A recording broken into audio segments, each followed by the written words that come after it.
Alright. So, another topic. So, atong topic karon is ano po, decimal. So, ang decimal, fraction gyapon na siya. Pero another form of fraction. Kay, ang ato ano is ma-technique man. So, tagaan mo na ho ang usay atong mga timan-an kung kita ay imo i-further divide ang isa ka fraction. Example no, kani 1/4.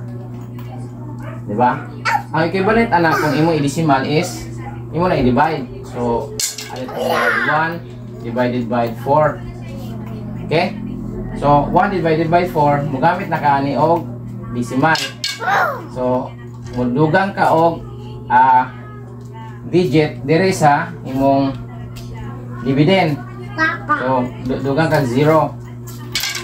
So, na decimal point. So, buto sa bot, tungkod ana, lagi decimal point po. 0 na siya, di ba? Decimal point, then 10. Then 10 divided by 4 is 2. 2 times 4 is 8.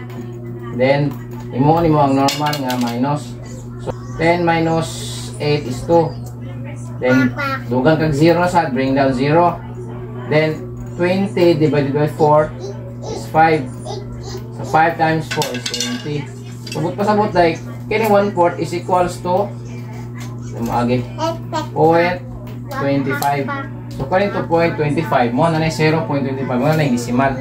So, mo na siya. Hisgot ang kanang decimal. So, isa din ang decimal di ay. So, example no, muna nga number. Kita ay 5. Kanang 5, naa na siya decimal point. So, og whole number ang decimal point niya na dire napita. So, kana. So, normally ang decimal point na siya kanang value sunod. So, nay nga na para ma-distinguish nimo nga nay decimal. So, nya na sa so, kung may kag 5.0 equals na sa katong ganina nga 5. So, kanang 10.00 equals siya sad na sa 10. So, nya na siya. So, kani kuha na siya mo na decimal point. Mo na nag-separate sa decimals o sa whole number. So, kung kita ay mo na decimal point. So, tanang number aning right side kani mga number niya kana og pila na kabuka digit. Mo na place value niya. Kung kita ay kani 1/10 tens. Kini hundreds, thousands, 10,000s. Sa whole number mo ni decimals, ang whole number kani mo po niya ang kuha niya kita 1 2 3 4 ana. So mo ni ones, tens, hundreds ug thousands ha, so on. So mo na pag-distinguish nato sa decimal. Karon kanalan kuha ninyo ma-distinguish ninyo kung asa ang decimal point kay unya sa arithmetic critical man ning paggamit na ning mga decimal point.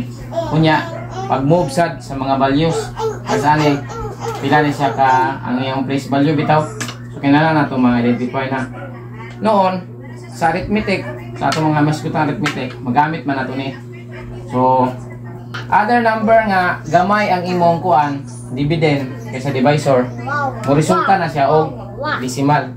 Kanasad nga mga numbers nga bungkig bitaw dili sila whole number imong i-divide.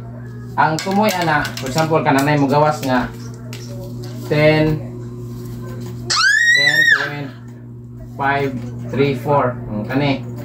So bungkig siya 10 whole number and then 534 bungkig. So mo na ibut pasabot na siya decimal point kani 10.534. Kani 534 mo na yung decimal value.